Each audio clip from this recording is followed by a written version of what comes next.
और इसकी डिमांड है कि यार मुझे तालियां बजाते रहो, तो हम उसमें साथ थे। मगर जब इसने पार्टी बनाई 96 में, ये इसने यहां आकर और जो गंदे तरीन लोग, जो गलीज बंदे, 2 नंबरी फ्रॉडिये गैम्बलर्स को जमा किया, हमने कहा खान साहब ये आदमी ठीक नहीं है, ये ठीक नहीं है, ये ठीक नहीं है, ये तो इसने दूसरे दिन उसी को केक खिला रहा होता था। एक बड़ी मजे की बात है, जिस बंदे का हम कहते थे कि सर ये क्रेडिट कार्ड का फ्रॉडी है, ये बंदा मेडिकेयर का फ्रॉडी है, इसने फलां इमिग्रेशन के केसेस में फ्रॉड करता है, लोगों के पैसे खाए, उसको इमरान खान पास बिठा के केक खिलाता था।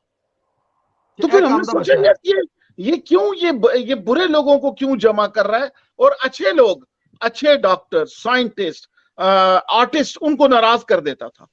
नहीं, मतलब कहने का मतलब ये है कि ये जो मतलब उनको ये इस किस्म की चीजें देते हैं। मैं अगर, क्योंकि मेरे पास जो इसमें से ना एक चीज जो मैंने अभी आपको सुनाई, अर्शद साहब आप कमेंट करना चाहते हैं इस पे, इमरान खान साहब की इस पे भी? जी, मैं थोड़ा सा बस ये करना चाह रहा था, देखें जो इनकी जो जमाते अहमदी है ना, जिसका ये मेन कारिंदा है, उसका भी अगर आप ऑर्गेनाइजेशन के हिसाब से देखें कि हेल्पिंग डेस्क देखें, उनके हेल्पिंग के प्रोग्राम्स देखें, फंड कलेक्शन देखें, मैं मिर्जइयों की बात कर रहा हूँ, एक्सीलेंट होते हैं। और पूरी दुनिया के अंदर जो अगर आपको कोई हेल्प करता हुआ नजर आएगा ना, वो बेहतरीन तरीके से मिर्जई नजर आएंगे। लेकिन कुछ टाइम के बाद वो लोग, उनकी आखिरत भी तबाह हो जाएगी और उनकी दुनिया भी तबाह हो जाएगी।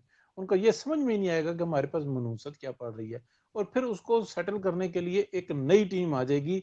लेकिन जो मेन उसके करिंदे हैं, जो शैतान है, जो लंदन में बैठ के उस ऑर्गेनाइजेशन को चला रहे हैं, या उनका कुछ पार्ट जो है ना जर्मनी के अंदर है, जैसे फ्री मैसनरीज और इल्यूमिनाटीज 2 जगह पे हैं, ये भी एग्जैक्टली वहीं पे हैं 2 जगह। थर्डली इनका जो सेंटर है वो आपको तलाबीब में नजर आएगा, इस्राइल में भी है जी।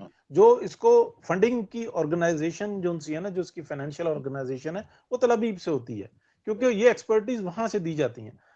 आप ये उसका नुमाइंदा देख लें, और पीटीआई की सेम जो है ना तरबियत और मामलात वहां पे नजर आएंगे। यानी कि ये एक, जो इसके नजदीक होगा, जो ऑनेस्ट होगा, उसको बेहतरीन ख्वाब नजर आएगा और वो तबाह हो जाएगा। और जो शैतान होगा, जिसके पास फंड्स होंगे, जिसके पास मैं उन तरीकेकार का जहां से पैसा आता है, वो उनके नजदीक नजर आएंगे, इसलिए कि वो फंड उनसे कलेक्ट करके और वो इस्तेमाल करता है, उनको मुआशरे में इज्जत दिलाता है। बिल्कुल ठीक है। जो संदेला साहब, दूसरी बात ये